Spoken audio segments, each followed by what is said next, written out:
who said top to the lift man was really only getting back on his employer, who had not said good morning to him because he himself had been henpecked at breakfast by his wife, to whom the cook had been insolent because the housemaid had answered her back।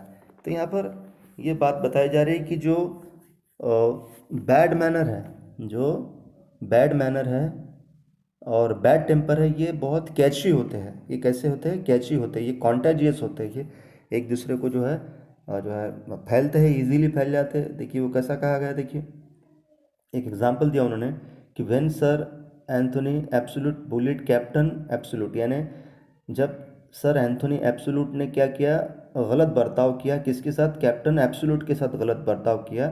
फिर फिर captain absolute ने क्या किया? Caption यानी जब sir Anthony absolute ने गलत जो है सर एंथोनी एब्सोल्यूट ने जो है गलत बर्ताव किया, किसके साथ? कैप्टन एब्सोल्यूट के साथ। तो कैप्टन एब्सोल्यूट ने क्या किया? वो नीचे गए और उन्होंने किसके साथ गलत बर्ताव किया? फैग के साथ किया, फैग के साथ। और फिर फैग जो है सीढ़ियों से उतर कर नीचे गए और उन्होंने किसको लात मारी? किक्ड द पेज बॉय, यानी किसको लात मारी? पेज बॉय को लात मारी। तो मतलब ये क्या हुआ? बैड मैनर, जो बैड मैनर है या बैड टेम्पर, ये क्या हुआ? बहुत फास्ट ट्रांसफ़र हुआ, बहुत फास्ट ट्रांसफ़र हुआ। और क्या हुआ? माहौल जो है बिल्कुल क्या हुआ? ख़राब होगा और बर्बाद होगा। तो इसलिए ये बताया जा रहा है कि जो बैड मैनर है या बैड टेम्पर है, बहुत इजीली जो है स्प्रेड होता है, फैलता है। ये बात बताई गई है। तो यहाँ पर ये कहा जा रहा है कि probably the man who said top to the lift man was really only getting back on his employer who had not said good morning to him. तो यहाँ पर ये कहा जा रहा है कि जो पैसेंजर जो पैसेंजर लिफ्ट में आया था और जिसने क्या कहा था? टॉप कहा था। तो शायद उसने टॉप इसलिए कहा कि उसने टॉप प्लीज़ इसलिए नहीं कहा क्योंकि वो गुस्से में होगा। पैसेंजर शायद, जो पैसेंजर लिफ्ट में आया था और जिसने सिर्फ टॉप कहा, टॉप प्लीज़ ने कहा, तो वो शायद गुस्से में होगा। क्यों गुस्से में होगा? क्योंकि जो उसके जो मालिक ने उसे गुड मॉर्निंग नहीं कहा। और मालिक जो है मालिक गुस्से में क्यों थे? बैड टेम्पर में क्यों थे? क्योंकि उनकी जो बीवी है जो है उन्होंने जो है बीवी ने जो है उनको जो हैंडपेक्ड किया होगा, यानी बीवी से कुछ बातें सुनने को मिली होंगी मालिक को ब्रेकफास्ट पे। और बीवी गुस्से में क्यों होंगी? क्योंकि कुक जो है बहुत इंसोलेंट था। To whom the cook had been insolent, cook जो है इंसोलेंट यानी वेरी रूड था, बहुत गलत बर्ताव से पेश आया। यानी बीवी गुस्से में क्यों थी? क्योंकि कुक जो है बहुत गलत बर्ताव से पेश आया बीवी के साथ।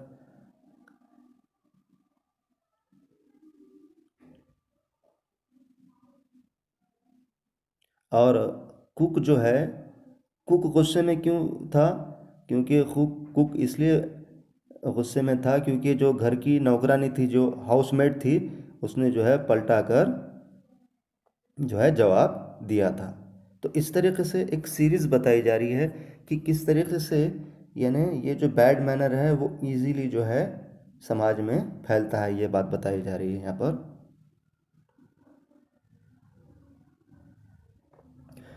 We infect the world with our ill manners. देखिए ये एक सेंटेंस, ये एक लाइन बहुत अहम है।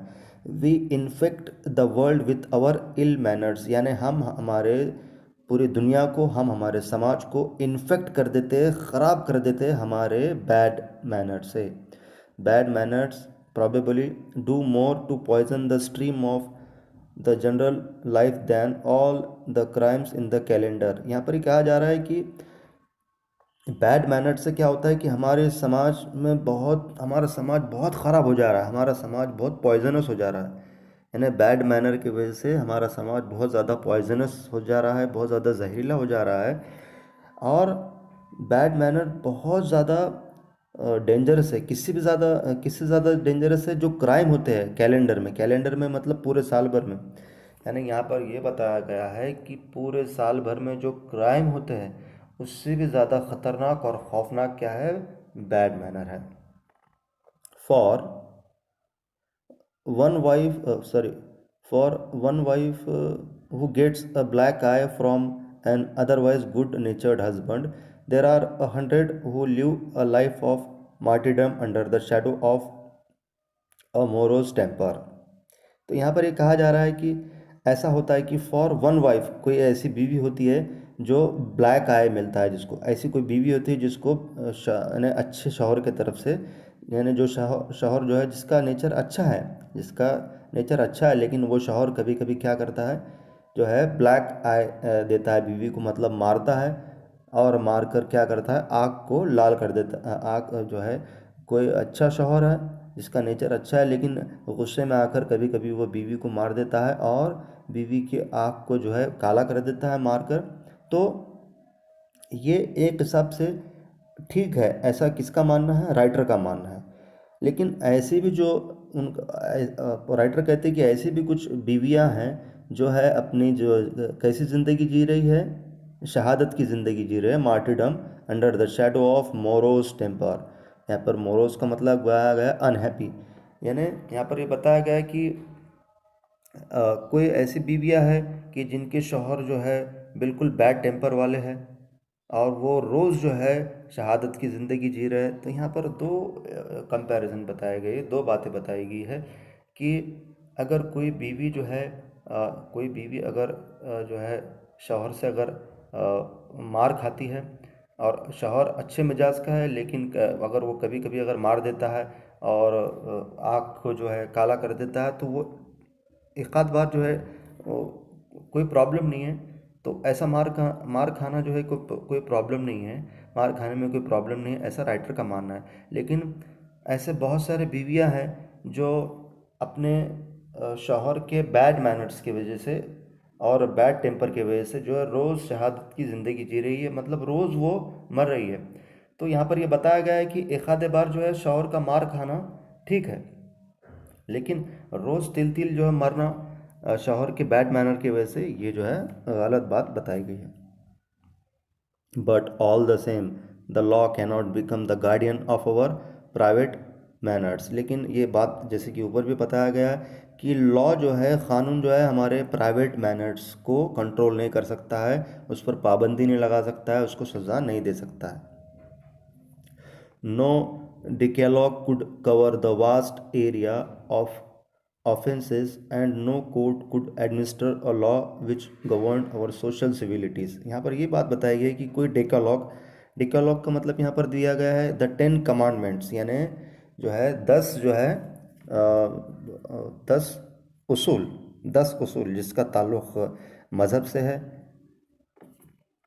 यानी 10 उसूल जो 10 कमांडमेंट्स है, तो कोई 10 कमांडमेंट्स, यानी अगर 10 कमांडमेंट्स में से भी अगर कोई उसूल अगर ले ले, यानी यहाँ बात बताई गई कि 10 कमांडमेंट्स है या 10 उसूलों में से कोई अगर उसूल ले ले, तो वो उसूल लेने के बावजूद भी हम जो है हमारे बैड मैनर को जो है क्या नहीं कर सकते, कंट्रोल नहीं कर सकते, उस पर पाबंदी नहीं ला सकते। यानी क़ानून हमारे बैड मैनर पर पाबंदी नहीं ला सकता है, हमारे सोशल सिविलिटीज़ पर, हमारे सोशल बिहेवियर पर पाबंदी नहीं ला सकता है, सोशल स्पीच पर हमारे पाबंदी नहीं ला सकता है। The tilt of our eyebrows, या हम हमारा बिहेवियर किस तरीके से, उस पर पाबंदी नहीं ला सकता है। All over moods and manners, या हमारे मैनर्स पे भी पाबंदी नहीं ला सकता है। अगला पैराग्राफ देखिए। But though we are bound to endorse the verdict against the liftman.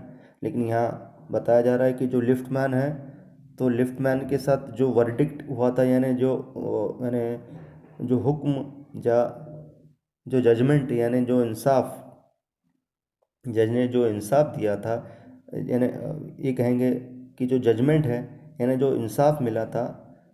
Verdict का मतलब होता है जजमेंट, यानी जजमेंट का मतलब फैसला या इंसाफ, यानी जो फैसला और इंसाफ मिला है, किसके बारे में मिला है, यानी जो फैसला लिया गया था किसके खिलाफ लिया गया था, लिफ्टमैन के खिलाफ किया लिया गया था, यंग लिफ्टमैन के खिलाफ। क्या फैसला लिया गया था कि जो है उन्होंने क्या किया कि जो पैसेंजर अंदर आए थे, उन्होंने टॉप कहा, टॉप प्लीज़ ने कहा, तो उन्होंने क्या किया, उनको बाहर निकाल दिया, पैसेंजर को बाहर निकाल दिया। तो इसकी जो है उनको क्या मिला, उनको सज़ा मिली, उनको फ़ाइन लगा। तो ये क्या था, एक वर्डिक्ट था, ये वर्डिक्ट था।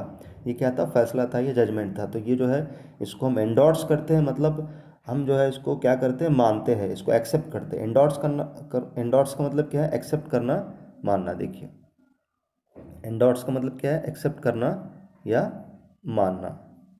एंडोर्स यानी उस कानून, वो जो जजमेंट दिया गया था, जो फैसला दिया गया था, उसको हम क्या करते हैं, उसको हम एक्सेप्ट करते हैं। क्यों एक्सेप्ट करते हैं कि ठीक है, पैसेंजर ने जो है सिर्फ टॉप कहा था, टॉप प्लीज़ नहीं कहा था, तो इसका मतलब ये नहीं था कि यंग लिफ्टमैन क्या करे, उनको जो है लिफ्ट से बाहर निकाल के फेंक दे। ऐसा करना गलत था, ये कानूनी गलत था करके जो है हम इसको इस जो है कानूनी फैसले को मानते हैं। Most people will have a certain sympathy with him, लेकिन बहुत सारे लोगों को जो है ये जो लिफ्टमैन है इनसे हमदर्दी भी होंगी।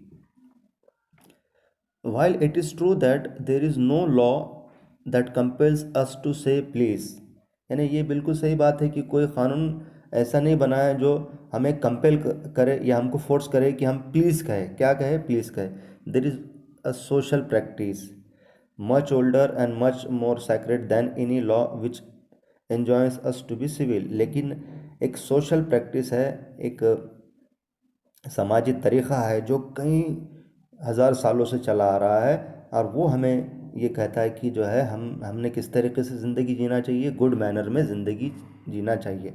मतलब प्लीज़ कहने के लिए हमें कोई क़ानूनी पाबंदी की ज़रूरत नहीं होना, ये एक समाजी अखलाक है, ये समाजी प्रैक्टिस है जो कई सालों से चली आती है। तो हमने इसका इस्तेमाल करना चाहिए, हमने गुड मैनर्स का इस्तेमाल करना चाहिए, ऐसा कहा गया है। और यही जो है गुड मैनर हमको क्या करता है, हमको जो है एक दूसरे से जोड़ता है, ये बात बताई गई है। And the first requirement of civility is that we should acknowledge a service. तो यहाँ पर ये बताया गया है कि सिविलिटी जो है, हमारा जो गुड मैनर है, उसका पहला रिक्वायरमेंट ये है कि अगर हमको सर्विस मिलती है, अगर हमको समाज में कोई, अगर जहाँ कहीं से भी अगर सर्विस मिलती है, खिदमत मिलती है, तो हमने उस सर्विस के बदले जो है हमारे गुड, यानी उसको, वो हमको समाज से जो सर्विस मिलती है तो उस सर्विस को हमने कैसा एक्सेप्ट करना चाहिए, गुड मैनर में एक्सेप्ट करना चाहिए। अगर हमको कोई शख्स सर्विस दे रहा है तो उस सर्विस के बदले जो है हमने उसका शुक्रिया अदा करना चाहिए, हमने उसके साथ गुड मैनर्स में जो है पेश आना चाहिए। Please and thank you are the small change with which we pay our way as social beings. तो जब हम प्लीज़ कहते हैं, थैंक यू कहते हैं, तो हम ये बताते हैं कि हम समाजी इंसान हैं। जैसा कि ऐसा कहा जाता है कि मैन इज़ सोशल एनिमल, तो जो है हम समाजी इंसान हैं। तो इसके सबूत हम किससे देते हैं, जब हम प्लीज़ और थैंक यू कहते हैं। They are the little courtesies but by which we keep the machine of life oiled and running sweetly। ये जो है लिटिल कर्टसी है, यानी प्लीज़ और थैंक यू कहना क्या है, एक लिटिल कर्टसी है जिससे हम हमारी ज़िंदगी की मशीन को क्या करते हैं, उसकी ऑयलिंग करते हैं। हमारी ज़िंदगी की मशीन की क्या करते हैं, हम ऑयलिंग करते हैं, और जिससे ये हमारी ज़िंदगी की मशीन है ये बहुत स्विफ्ट चलती है, बहुत स्मूथ चलती है। They put out intercourse upon the basis of friendly cooperation and easy give and take instead of on the basis of superiors dictating to inferior। और इससे क्या होता है कि जो है हमारी जो समाजी ज़िंदगी है वो इजीली जो है आगे बढ़ती है। तो यहाँ पर ये बताया गया है कि हमने जो है एक दूसरे को इज़्ज़त देनी चाहिए, एक दूसरे से जो है गुड मैनर्स में पेश आना चाहिए, ना कि ऐसा नहीं होना instead of on the basis of superiors dictating to inferiors. ऐसा भी नहीं होना है कि कोई सुपेरियर है तो उन्होंने जो है वो डिक्टेट कर रहे हैं और जो ऑर्डर्स दे रहे हैं, यानी कोई अपने आप को सुपेरियर मानकर जो है किसी को ऑर्डर्स दे रहे हैं और किसी को इन्फीरियर समझ रहे हैं, कमतर समझ रहे हैं, ऐसा नहीं होना चाहिए। It is a very vulgar mind that would wish to command where he can have the service for asking and have it with willingness and good feeling instead of resentment. तो यहाँ पर यही बात कही जा रही है कि जब हमको अगर किसी से खिदमत मिलती है, अगर हमको किसी से सर्विस मिलती है, तो हमने उसको जो है बहुत अदब और अखलाक से एक्सेप्ट करना, और उसके बदले में जो है प्लीज़ थैंक यू कहना चाहिए। और जो है हमको जब सर्विस मिलती तो इसके लिए जो है हमने गुड फीलिंग बताना चाहिए, ना कि क्या नहीं बताना चाहिए, रिजेंटमेंट नहीं बताना चाहिए। रिजेंटमेंट का मतलब बताया गया यहाँ पर एंगर, यानी गुस्सा नहीं बताना चाहिए। तो ऐसा यहाँ पर जो है बताया गया है।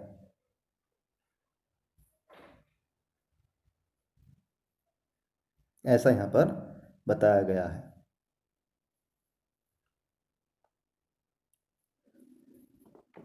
Next paragraph, I should like to feature in this connection my friend the polite conductor by this discriminating title. I do not intend to suggest a rebuke to conductors generally. On the contrary, I am disposed to think that there are few classes of men who come through the ordeal of a very trying calling better than बस conductors to. तो यहाँ पर वो bus conductor का example दे रहे हैं, उनके दोस्त हैं और जिन्हें जो है बहुत ऑर्डिल से गुजरना पड़ता। ऑर्डिल का मतलब यहाँ लेफ्ट में दिया गया है, ऑर्डिल का मतलब डिफ़िकल्ट और पेनफुल एक्सपीरियंस, जिन्हें कई मुश्किलात से गुजरना पड़ता है। ऑर्डिल का मतलब क्या है, यहाँ पर बहुत ज़्यादा जो है बहुत ज़्यादा बहुत जो है बहुत तकलीफ़ वाला और बहुत मुश्किलात वाला, बहुत तकलीफ़ वाला या बहुत मुश्किलात वाला तजुर्बा। तो ऐसे तजुर्बे से जो है जो है एग्ज़ाम्पल दे रहे हो कि बहुत सारे लोगों को गुजरना पड़ता है, लेकिन फिर भी जो है वो अपने गुड मैनर्स को नहीं छोड़ते हैं। Here are there you will meet an unpleasant specimen who regards the passengers as his natural enemies। और ये कहा जा रहा है कि बहुत सारे कंडक्टर्स ऐसे होते हैं जो पैसेंजर्स को क्या मानते हैं, अपना नेचुरल एनिमी मानते हैं, अपना कुदरती दुश्मन मानते हैं। As creatures whose chief purpose on the bus is to cheat him and who can only be kept reasonably honest by a loud voice and an aggressive minor. और ये कहा जाता है कि जनरली हम जो बस कंडक्टर्स देखते हैं तो वो जो है पैसेंजर्स को जो खामोश कराता है अपने ऊंची आवाज़ से और अपने एग्रेसिव यानी अपने एग्रेसिव मैनर से, ऐसा बताया जा रहा है। But this type is rarer than it is used to be. लेकिन पोइट यानी जो राइटर है वो कह रहे हैं कि ये जो टाइप है, ऐसा हम यानी उनका मानना है कि सभी बस कंडक्टर्स जो है ऐसे नहीं रहते। बैड यानी सभी बस कंडक्टर्स जो है बैड मैनर वाले नहीं रहते और बैड बिहेवियर वाले नहीं रहते।